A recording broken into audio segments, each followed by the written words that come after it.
Hey, Emily. I was wondering if you wanted to hang out with me this weekend. I found a really cool restaurant, and I'd love it if you and I could go check it out.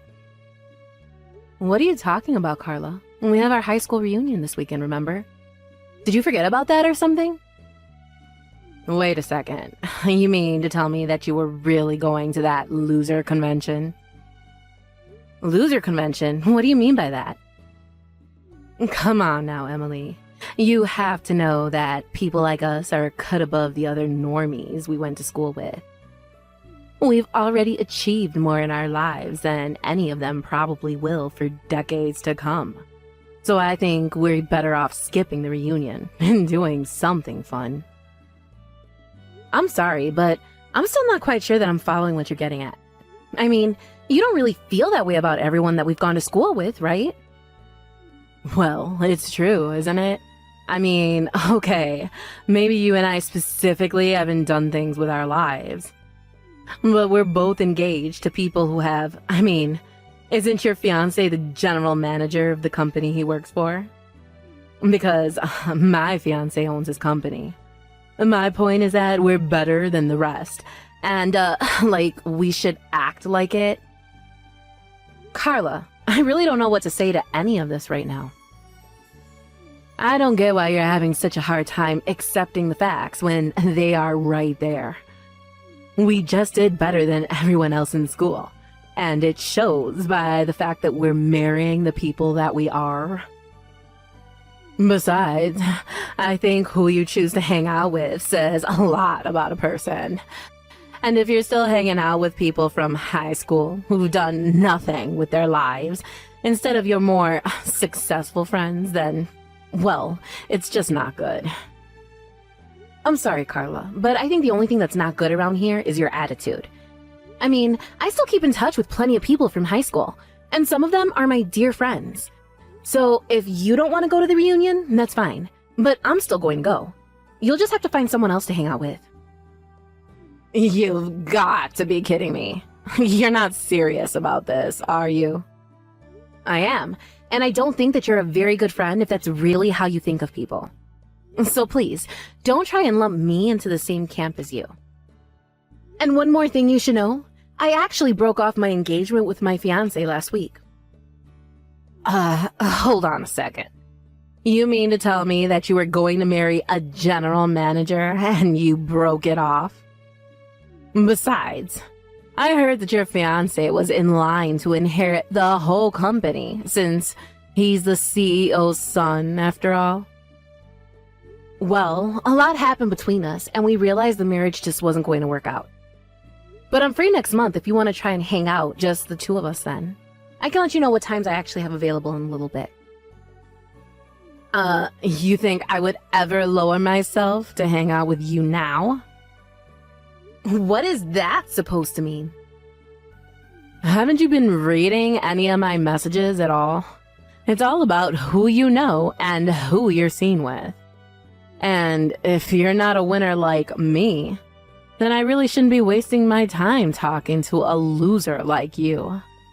So now, I won't be hanging out with you anytime soon.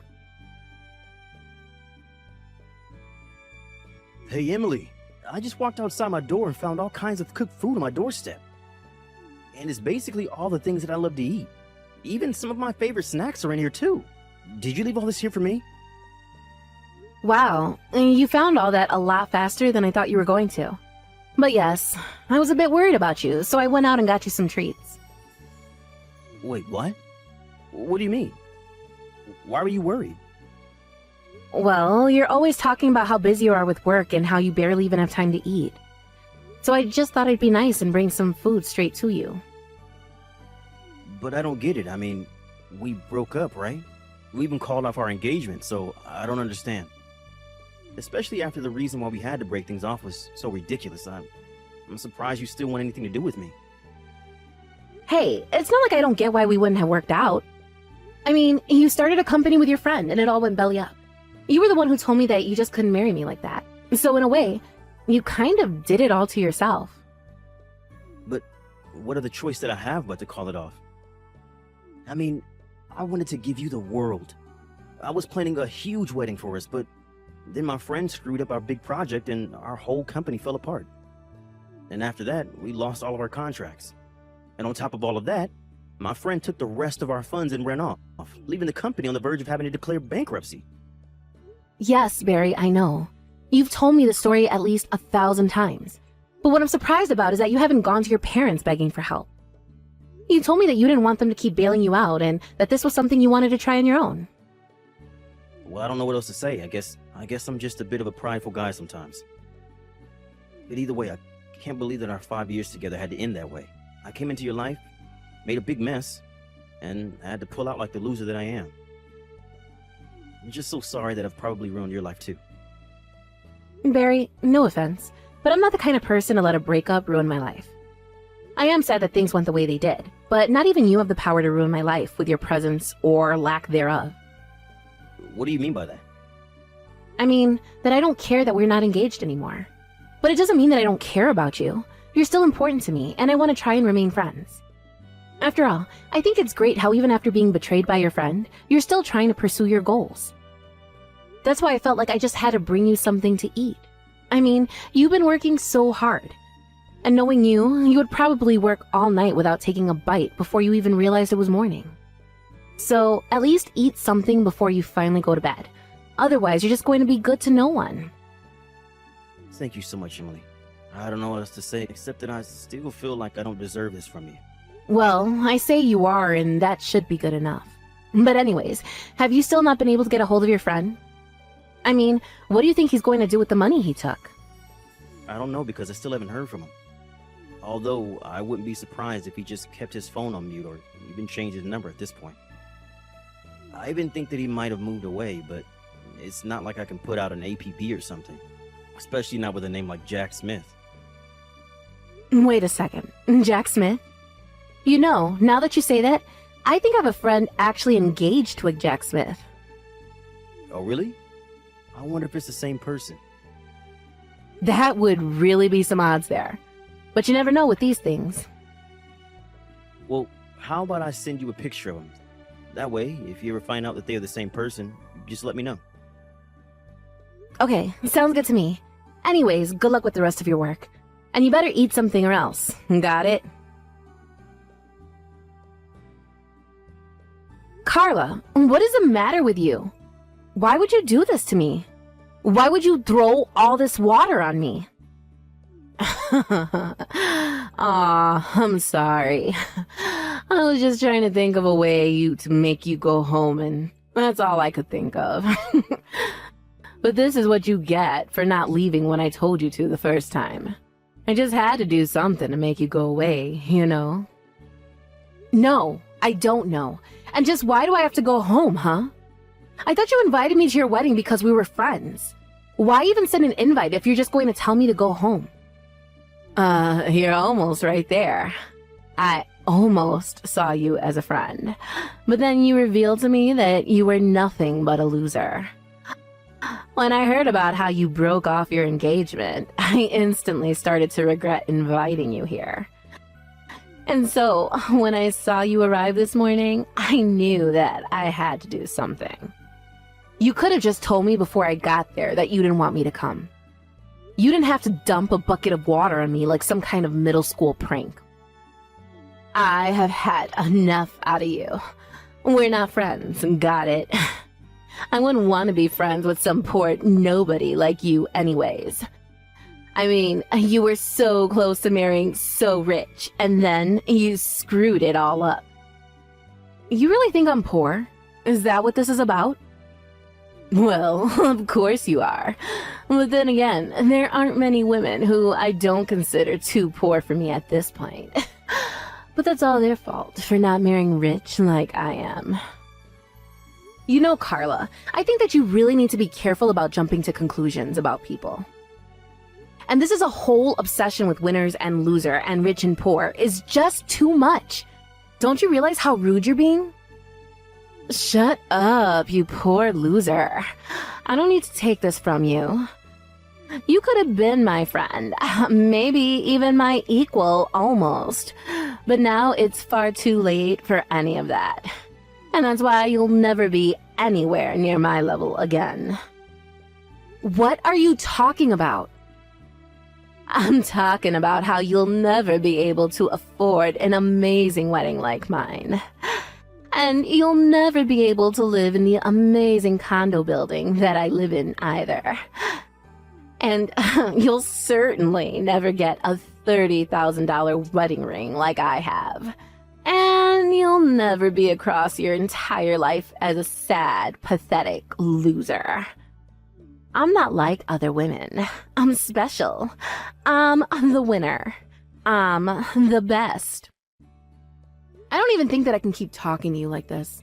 But if you want me to go home, then fine. I'll gladly do that. Good. Leave. Now. Nobody wants you here anyways. The only person who is going to rich and never have to work again is me. I'm the best. I'm number one. Except that you know your husband is here apologizing to me, right? What on earth are you talking about now, loser? Well, that's the thing. Your amazing winner of a husband is here on his knees begging me for forgiveness. He's still here in his tuxedo right now. I don't think I've seen a man do anything like this in a tux. It's kind of hot, actually. Literally, what are you talking about? Why would my husband be apologizing to you? Well, because you did something he feels that he needs to say sorry for. Of course, I don't see any reason why I should forgive you. Have you actually gone crazy or something? Start making sense now. I guess he's also very sorry because he ruined my engagement and ran off to get married himself. Hold on a second. I am so lost here. I mean, all I did was pour a little water on an unwanted loser. Why would my husband have to apologize to you for anything? Did he forget we're better than you? You don't get it. This is much bigger than you and your dumb prank. You see, it's your husband's fault that my engagement was called off. That's why he's here begging. But how? I still don't get it. Well, because it's his fault that my fiancé Barry and I had to call off our engagement. You see, Barry and Jack started a business together. But your new husband Jack made some pretty huge mistakes that ended up costing the company a lot. But instead of taking responsibility for them, he stole the rest of the company funds and ran off. My fiancé Barry was embarrassed and crushed that he said he wasn't worthy of me and called off the engagement. Wait just a minute. You're telling me that my husband and your fiancé started a business together? This is the first time I'm hearing about this. I didn't have too many details about what happened either, but Barry mentioned the name of his partner, and I realized it was the same as your then fiancé. I thought it might have been a coincidence, but then Barry showed me photos of them together, and I knew they were one and the same. Anyways, I confronted Jack in the changing room, and he admitted to it all, so naturally, I informed the police. But don't worry, I know that you want to have your wedding, so I told them not to show up until after the vows have been exchanged. But I guess I won't be here to see it since I'll be going home. But I hope the two of you get what you deserve. But you can't be serious, right? You really didn't do that, did you? Well, especially after you poured that water on me, Jack came running after me, begging me not to call the police. He heard about what you did to me, and that's why he's here begging on his knees for mercy. This can't be happening. Jack can't be going that to you. My husband would never. Well, I'm afraid he is. Of course, the whole situation was made much worse by the way you treated me. But anyways, the police have already been informed, so it's too late to change anything now. Oh, come on. You don't have to do this. I would be less concerned about that and more worried about wrapping up your wedding before the police get there. Emily, thank you so much. I can't believe you managed to track Jack down. You don't know how much worrying you just saved me. Well, it really all was quite lucky, if I'm being honest. But anyways, I'm just glad that we could find him. Anyways, what about you? How are you doing? Are you eating like I told you to? Yeah, don't worry. I've been eating out of that care package that you sent me, and I feel like a new man now. Some other good news. I feel like I might be able to restart my company. Really? You think you can turn things around? Yeah. I know that I've basically lost all of my clients, but now that Exodus has stopped and I'm left with the ones that really believe in me. Not only that, but they understood my situation and said that they would recommend my business to associates here. And I've already started getting calls from new people wanting to work with me, so now I think I have enough funding to keep my project going. Barry, that's incredible. Congratulations on that. That's so amazing. I knew that things would work out for you. It's not me. I've just learned so much about business ever since I was little from my parents. I mean, I feel lucky that I was born into the family that I was, but also because of it, it means that I understood the risks of doing business. But there's one more thing that I'm hoping to set right now, and that's you. Me? What do you mean by that? I mean that after Jack stole my money, I told you that I could marry you, but this whole experience has taught me that I really need you. And now that we caught Jack, I want to ask again, will you marry me? Because if you say yes, I promise that I'll never let you go no matter what. I swear I'll do everything in my power to make you happy. Oh, Barry, I want to say yes, but I know you and your business too well. How about you focus on your company first? I know that things are looking good now, but you need to make sure that they stay that way. After you've done that, then we can talk. You're right.